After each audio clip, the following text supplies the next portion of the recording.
जय श्री राधा, जय श्री कृष्णा। आप सभी प्रिय दर्शकों का हमारे चैनल आई एम एस्ट्रो गुरुजी में बहुत बहुत स्वागत है। प्रिय दर्शकों, पिछला वीडियो वृश्चिक लग्न पार्ट 1 लेकर के आए थे, जिसमें वृश्चिक लग्न में जन्मे लोगों के व्यक्तित्व के बारे में, पर्सनैलिटी के बारे में कुछ जनरल प्रेडिक्शन किए थे। आज का वीडियो वृश्चिक लग्न पार्ट 2 है, जिसमें कि हम लग्नेश मंगल की द्वादश भावों में स्थिति की चर्चा करेंगे कि अगर आपका जन्म वृश्चिक लग्न में हुआ है तो आपके लग्न के स्वामी आपके लग्नेश मंगल होंगे। और मंगल लग्न कुंडली में पहले घर से लेके 12वें घर तक इन द्वादश भावों में कहाँ पर स्थित है और मंगल की स्थिति का आपके जीवन में कैसा असर पड़ेगा, आज पार्ट 2 में उसी की चर्चा करते हैं। प्रिय दर्शकों, अगर मंगल लग्नेश मंगल लग्न में अगर स्थित हैं, वृश्चिक लग्न में जन्म हो और मंगल लग्न में ही स्थित हो, तो ऐसी स्थिति बहुत अच्छी होगी, क्योंकि एक तो लग्नेश लग्न में होंगे और दूसरे मंगल प्रथम भाव में अपनी स्वराशि वृश्चिक में स्थित होंगे। आपको इस स्थिति में बहुत अच्छे परिणाम प्राप्त होंगे। जब लग्नेश मंगल लग्न में प्रथम भाव में स्थित होंगे तो लग्नेश के लग्न में होने से व्यक्ति बहुत साहसी होता है, बहुत पराक्रमी होता है, बहुत निडर होता है और अपने बाहुबल पे, अपने पराक्रम के द्वारा, अपने परिश्रम के द्वारा, अपने पुरुषार्थ के द्वारा संसार में सारे सुखों को प्राप्त करने वाला होता है। अगर मंगल प्रथम भाव में है तो पराक्रमी, साहसी, निडर, स्वाभिमानी तो बनाएंगे ही बनाएंगे, जमीन जायदाद के बड़े अच्छे योग बनाएंगे। ऐसे व्यक्ति के पास उत्तम जमीन जायदाद के योग बनते हैं। ऐसा जातक भाग्य का बहुत तेज होता है, सच्चाई व सिद्धांत के लिए लड़ने वाला होता है। इसके अलावा कमजोरों की सहायता करने वाला होता है।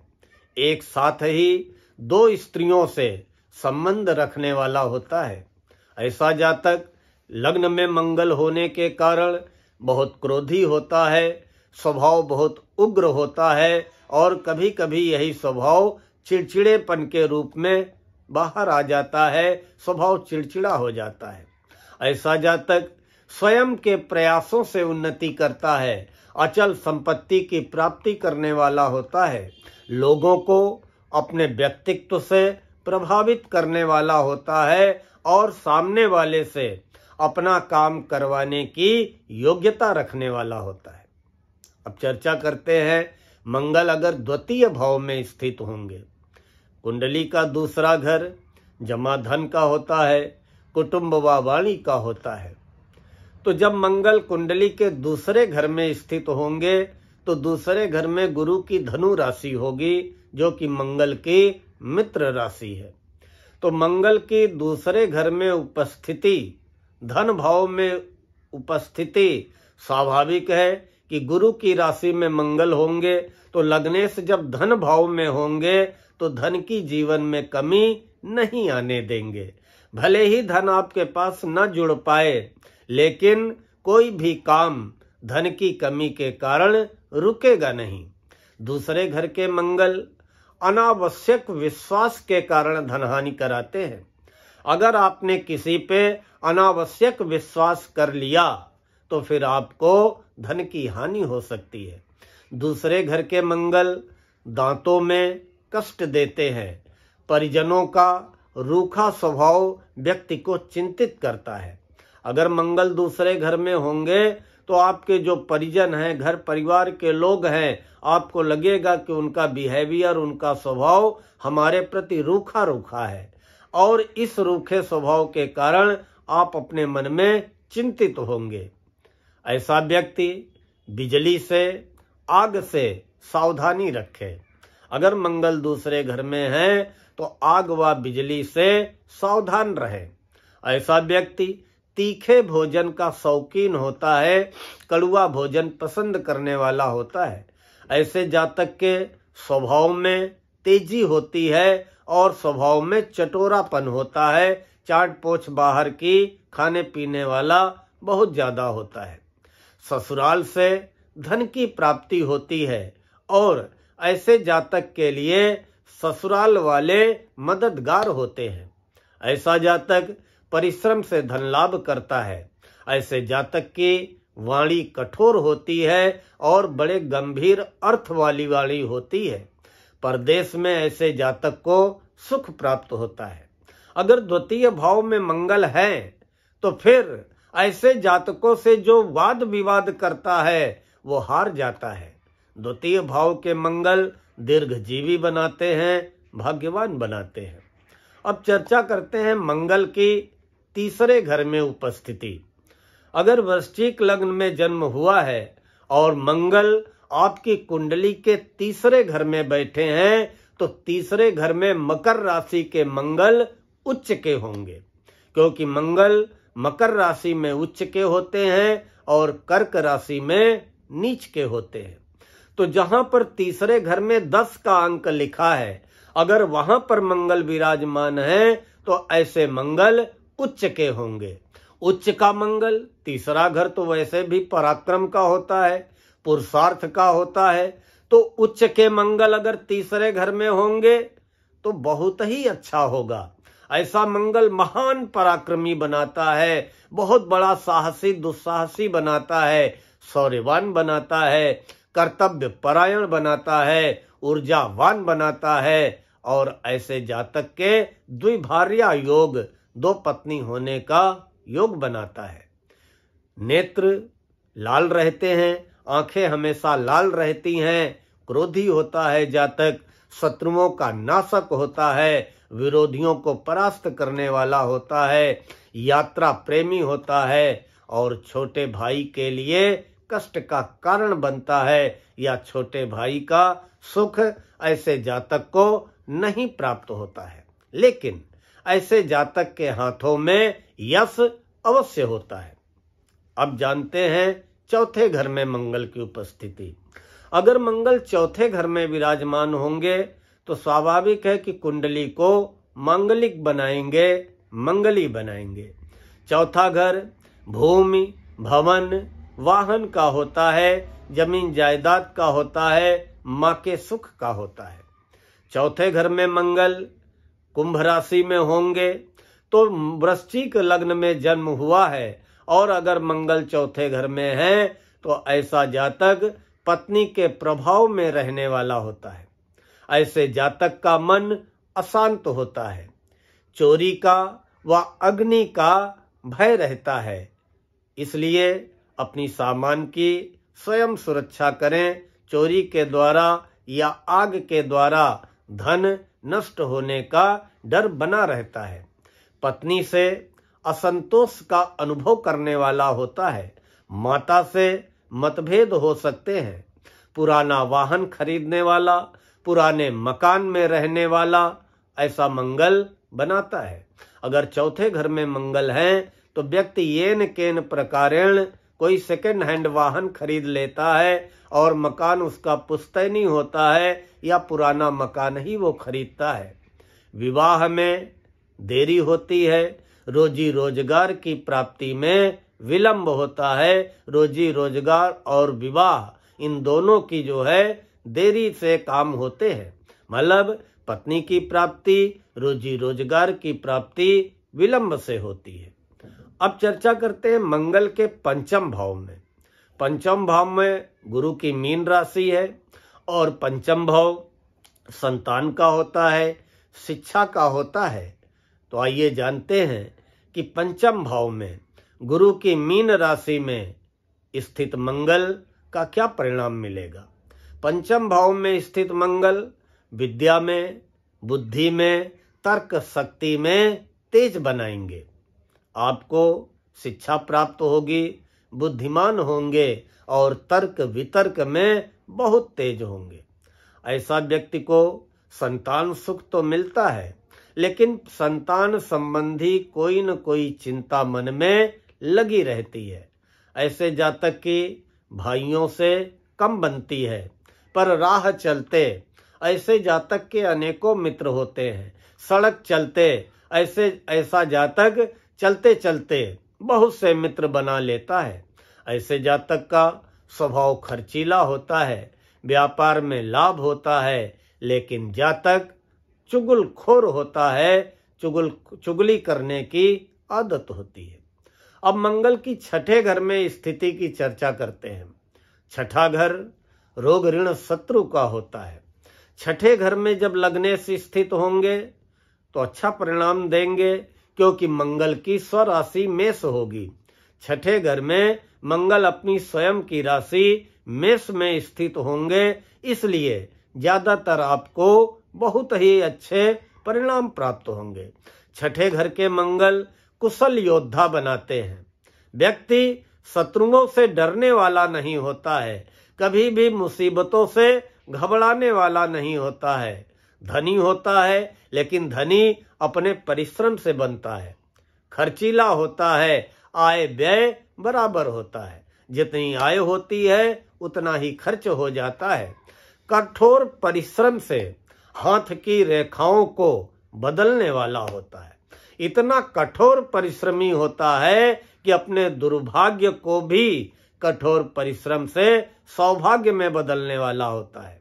अपनी जाति से, अपनी जाति के लोगों से, अपने स्वजनों से शत्रुता रहती है, या ये कह लें कि अपनी जाति और स्वजनों से उसकी नहीं पटती है, लेकिन अन्य जाति के लोगों से बड़ा मित्रवत व्यवहार रखता है। अन्य जाति के लोगों से बहुत अच्छी ऐसे व्यक्ति की पटती है। विरोधियों से, प्रतिद्वंदियों से सीधे टकराने की क्षमता होती है। विरोधी प्रतिद्वंदियों को सीधे ललकार करके टकराने वाला होता है। अब मंगल की सप्तम भाव में स्थिति की चर्चा कर लेते हैं। अगर मंगल कुंडली के सप्तम भाव में है तो स्वाभाविक है कि सप्तम भाव दाम्पत्य जीवन का होता है, जीवन साथी का होता है, पार्टनर का होता है। सप्तम भाव में स्थित मंगल कुंडली में मांगलिक बनाएंगे, मंगली बनाएंगे। सप्तम भाव के मंगल विवाह में विलंब कराते हैं, व्यक्ति को कामी बनाते हैं। व्यक्ति की यौन ऊर्जा बहुत तेज होती है। अवैध संबंध कहीं न कहीं अवश्य स्थापित हो जाते हैं। अगर कुंडली में सप्तम घर में मंगल है तो जीवन साथी की मृत्यु आपके जीवित रहते आपके सामने होती है। इसके अलावा वैवाहिक जीवन में असंतोष रहता है। वैवाहिक जीवन से पूर्ण संतुष्टि नहीं रहती है। और साझेदारी में किसी भी प्रकार का अगर आप पार्टनरशिप में हैं तो उसमें अंततोगत्वा विवाद होता है, हानि व कष्ट मिलता है। धनी व्यक्ति होता है और परिश्रमी होता है और परिश्रम का पूरा लाभ मिलता है। अब चर्चा करते हैं मंगल के अष्टम भाव में। आठवें घर में भी स्थित मंगल कुंडली को मांगलिक बनाते हैं। अगर मंगल आठवें घर में है, आठवां घर आयु का होता है, गुप्त धन का होता है, तो आठवें घर में मंगल जीवन में अचानक एकाएक धन, यश, पद, प्रतिष्ठा की प्राप्ति करा देते हैं। एकाएक आकस्मिक आपको जीवन में धन की प्राप्ति होगी, यश, मान, सम्मान, पद, प्रतिष्ठा की प्राप्ति होगी। संघर्ष के बाद आठवें घर के मंगल संघर्ष तो बहुत कराते हैं जीवन में, लेकिन संघर्ष के बाद भौतिक सुखों की प्राप्ति कराते हैं। संघर्ष के बाद भौतिक सुखों की प्राप्ति होती है। ऐसा जातक पर स्त्रीगामी होता है, लेकिन धनी होता है, पराक्रमी होता है, व्यापार से लाभ होता है, लेकिन अग्नि व अस्त्र शस्त्र से भय रहता है। आग व औजार हथियार से खतरा रहता है। अब चर्चा करते हैं मंगल की नवम भाव में। नवम भाव कुंडली का भाग्य का भाव होता है, लेकिन नवम भाव में कर्क राशि होगी, 4 का अंक होगा और कर्क राशि में मंगल नीच के होते हैं। तो नवम भाव में मंगल नीच के होंगे। अगर मंगल नवम भाव में है और नीच के हैं तो घबराने की आवश्यकता नहीं है। आप इस वीडियो में लास्ट तक बने रहें। हम वीडियो के लास्ट में नीच मंगल के कुछ उपाय बताएंगे जिनको करने से आप मंगल की नीचता समाप्त कर सकते हैं, मंगल की अशुभता में कमी ला सकते हैं। नवें घर में जब मंगल होंगे तो मंगल नीच के होंगे। व्यक्ति को झूठा बनाते हैं, व्यक्ति हठी होता है, क्रूर होता है, संदेही होता है, हर एक को शक की नजर से देखने वाला होता है, स्वभाव ईर्ष्यालु होता है, पिता के प्यार से वंचित रह जाता है, पिता के सुख में कमी की अनुभूति करता है, भाग्य में अवरोध आता है, लगता है कि मेरी किस्मत मेरा साथ नहीं दे रही है। लेकिन 28 वर्ष के बाद एकाएक भाग्योदय होता है, भाग्य लक्ष्मी की कृपा होती है। ऐसा व्यक्ति चतुर वक्ता होता है, बातचीत में बहुत चतुर होता है, जन वल्लभ होता है। अर्थात अगर राजनीति के क्षेत्र में होगा तो जनता का चहेता होगा, जनता का प्यारा होगा, समाज में सम्मानित होगा और वाहन सुख प्राप्त करने वाला होगा। यही मंगल जब दसम भाव में स्थित होंगे तो दसम भाव में मंगल दिग्बली होते हैं और दसम भाव में मंगल की मित्र राशि सूर्य की सिंह राशि है। तो दसम भाव में स्थित मंगल बहुत अच्छे परिणाम देंगे कि एक तो वो अपने मित्र सूर्य की सिंह राशि में होंगे और दूसरे दसम भाव में मंगल को दिग्बल प्राप्त होता है, मंगल दिग्बली होते हैं। दसवां घर करियर का होता है, रोजी रोजगार का होता है, कार्य क्षेत्र का होता है। तो 10वें घर के मंगल ऐसा जातक कुल दीपक होता है। अगर मंगल 10वें घर में है तो आप कुल दीपक योग बन रहा है, कुल के दीपक होंगे, धनी होंगे, नौकरी और व्यवसाय में प्रगति करने वाले होंगे, नौकरी व्यवसाय में प्रगति होगी। और अगर आप सेना के क्षेत्र में, पुलिस के क्षेत्र में, प्रशासनिक क्षेत्र में या खेलकूद के क्षेत्र में प्रयासरत हैं तो उसमें आपको पूर्ण सफलता मिलेगी। मान सम्मान की प्राप्ति होती है, परदेश में धन की प्राप्ति होती है, परदेश में यश की प्राप्ति होती है। ऐसे जातक के पास जमीन जायदाद की कोई कमी नहीं होती है, भरपूर भूमि होती है, वाहन सुख प्राप्त होता है, सरकारी नौकरी प्राप्त होती है। सरकारी नौकरी में हम बता चुके हैं कि आप पुलिस में, सेना में प्रयास कर सकते हैं, जमीन जायदाद का काम कर सकते हैं, प्रॉपर्टी डीलिंग का काम कर सकते हैं, ठेकेदारी का काम कर सकते हैं, खेल के क्षेत्र में अपना नाम रोशन कर सकते हैं। दसम भाव में मंगल की उपस्थिति बहुत अच्छे परिणाम देने वाली होती है। यही मंगल जब कुंडली के 11वें घर में होंगे, 11वें घर में बुध की कन्या राशि में होंगे, लेकिन 11वें घर में एकादश भाव में बैठा हुआ कभी भी कोई भी ग्रह अशुभ परिणाम नहीं देता है। ये 11वें घर की महिमा होती है। 11वां घर आय का होता है, लाभ का होता है। मंगल जब कुंडली के 11वें घर में उपस्थित होंगे तो धन, पद, यश, प्रतिष्ठा की प्राप्ति कराएंगे, जमीन जायदाद से लाभ कराएंगे, ठेकेदारी से लाभ कराएंगे। ऐसा जातक परिश्रमी होता है, पुरुषार्थी होता है, अपने पुरुषार्थ से, अपने पराक्रम से धन कमाने वाला होता है।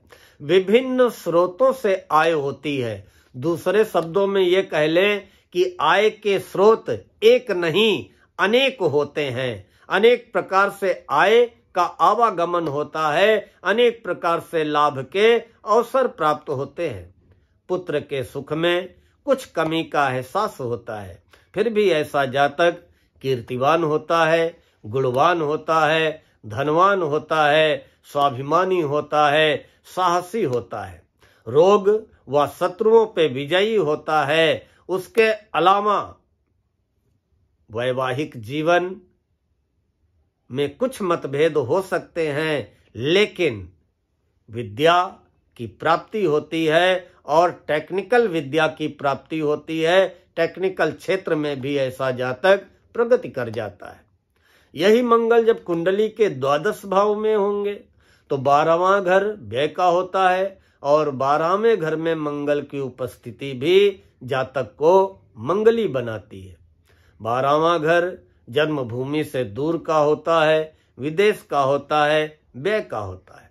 फिर भी 12वें घर के मंगल व्यक्ति को धनी बनाते हैं, प्रतिष्ठित बनाते हैं। ऐसा जातक तंत्र और मंत्र में रुचि रखने वाला होता है, लेकिन दाम्पत्य जीवन में कुछ ना कुछ कटुता रहती है। दाम्पत्य जीवन में जीवन साथी से कोई न कोई मतभेद बना रहता है। ऐसे जातक का स्वास्थ्य खराब होता है। ऐसा जातक अपने सम्मान के लिए चिंतित रहता है और उसको लगता है कि हमको वो सम्मान नहीं मिल पा रहा है जो कि हमें अपनों से प्राप्त होना चाहिए। दूसरों के धन पे कुदृष्टि रखने वाला होता है। ऐसे जातक की पीठ पीछे बहुत निंदा होती है, बहुत बुराई होती है। ऐसा जातक खर्चीला होता है, लेकिन विदेश यात्रा करने का अवसर प्राप्त होता है। ऐसे जातक के अंदर किसी न किसी नशे की लत पड़ जाती है।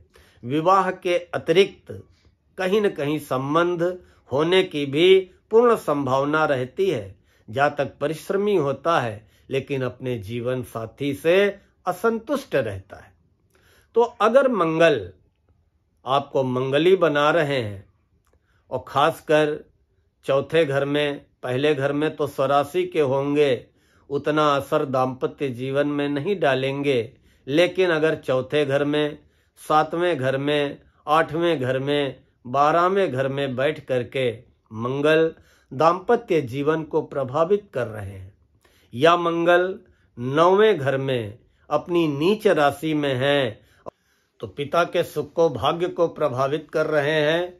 तो अगर मंगल 9वें घर में नीच के हैं तो हर मंगल हनुमान मंदिर जाएं, प्रसाद चढ़ाएं, मत्था टेकें, अर्जी लगाएं। और अगर शादीशुदा हैं तो अपने जीवन साथी के साथ में हर मंगल हनुमान मंदिर जाएं। हर मंगल लाल मसूर की दाल का दान करें। 5 मंगल बहते जल में रेवड़ी प्रवाहित कर दें। हर मंगल अपनी छत पे 1 मुट्ठी मिश्री दाना या इलायची दाना बिखेर दें। अवश्य मंगल की अशुभता में कमी आएगी और मंगल की नीचता में कमी आएगी और मंगल के शुभ परिणाम आपको प्राप्त होने शुरू हो जाएंगे।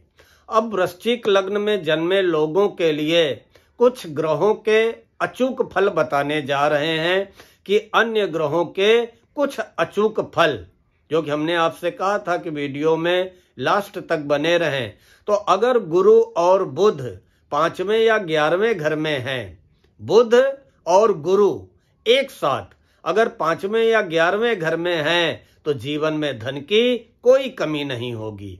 शुक्र और चंद्र अगर एक साथ 7वें या 9वें घर में हैं तो ऐसे व्यक्ति की काम वासना को प्रबल करते हैं। सूर्य और बुध एक साथ अगर 10वें या 11वें घर में हैं तो आमदनी बहुत अच्छी होगी, आय बहुत अच्छी होगी। अगर चंद्रमा पहले घर में है और सूर्य 12वें घर में है तो आंखों में कष्ट अवश्य होगा, नेत्र ज्योति अवश्य प्रभावित होगी। शनि 6ठे घर में या 7वें घर में अकेले हैं तो ऐसे व्यक्ति की बुद्धि मलिन कर देते हैं, बुद्धि को भ्रष्ट कर देते हैं। राहु दूसरे घर में और केतु 8वें घर में हो तो ऐसे जातक को कष्ट मिलते हैं। जातक धन जोड़ने में असफल होता है और आयु संबंधी कोई न कोई कष्ट अवश्य मिलता है। प्रिय दर्शकों, हमें विश्वास है कि आप सभी को आज का ये वीडियो पसंद आया होगा। अगर पसंद आया हो तो लाइक व कमेंट करते हुए आगे इष्ट मित्रों को फॉरवर्ड अवश्य करें। और जिन प्रिय दर्शकों ने अभी तक इस चैनल को सब्सक्राइब न किया हो, सब्सक्राइब अवश्य कर लें, बेल आइकन जरूर दबा दें ताकि आगे आने वाले वीडियोज के नोटिफिकेशन आपको बराबर प्राप्त होते रहें। अतिशीघ्र मिलते हैं नया वीडियो लेकर के। तब तक के लिए आप सभी को जय श्री राधा, जय श्री कृष्ण।